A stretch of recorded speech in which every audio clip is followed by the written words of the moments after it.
నమస్తే, నా పేరు ముసలోజు శ్రీనివాసాచారి. విశ్వ కళ్యాణ వేదిక అనే ఉచిత సేవా కార్యక్రమాన్ని నడుపుతుంటాను. నేను ఈసీఎల్లో నివాసము.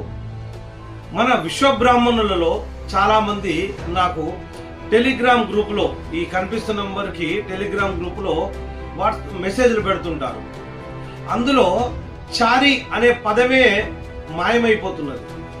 మన విశ్వబ్రాహ్మణులకు 5 ఉపతెగలకు చారి అనే పదము గౌరవప్రదంగా పెట్టుకోవాలి. మీరు గమనించండి, ఇతర కులాలలో రెడ్డి లేడీస్ కూడా పెట్టుకుంటారు, రెడ్డి అని పెట్టుకుంటారు.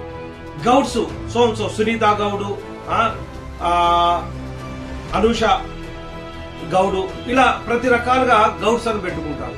ప్రతి కులానికి లాస్ట్కు మాదిగా అనే వాళ్ళు కూడా మాదిగా అనే పేరు పెట్టుకుంటారు. అక్కడ ఎంతో గౌరవప్రదంగా వాళ్ళ కులాన్ని అంచున పేర్లు పెట్టుకుంటుంటారు, వాళ్ళ కులానికి సంబంధించింది. మన విశ్వబ్రాహ్మణులలో చారి అనే పదాన్ని మైమర్చిపోయారు.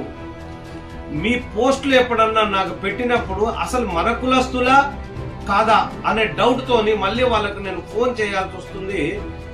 మీరు చారీసేనా అని అడగాల్సి. అవును, మేము చారీసే. మరి చారి అని పెట్టుకోవడానికి నీకు ఏంటి మోమాటము అని అంటే వాళ్ళు వెనుక ముందవుతున్నారు. చారి అనే గొప్పగా నలుగురిలో చారి అనే పదాన్ని పిలిపించుకుంటే ఎంతో ఆనందంగా ఉంటుంది. కాలనీలో, ఆ తర్వాత స్నేహితుల మధ్యలో చారి చారి అని పిలుస్తుంటారు. చాలా గౌరవమైన మన విశ్వబ్రాహ్మణులకు సంబంధించిన చారి అనే పదాన్ని మీ పిల్లలకు కూడా పెట్టండి. పుట్టబోయే పిల్లలకు కూడా చారి అనే పదాన్ని మీరు జోడించండి. మన విశ్వబ్రాహ్మణ కులాన్ని గొప్పగా మనమే చూడకపోతే పక్కవాడు ఎలా చూస్తాడు? ఉచిత కళ్యాణ వేదిక కార్యక్రమంలో మీరు భాగస్వాములు కండి.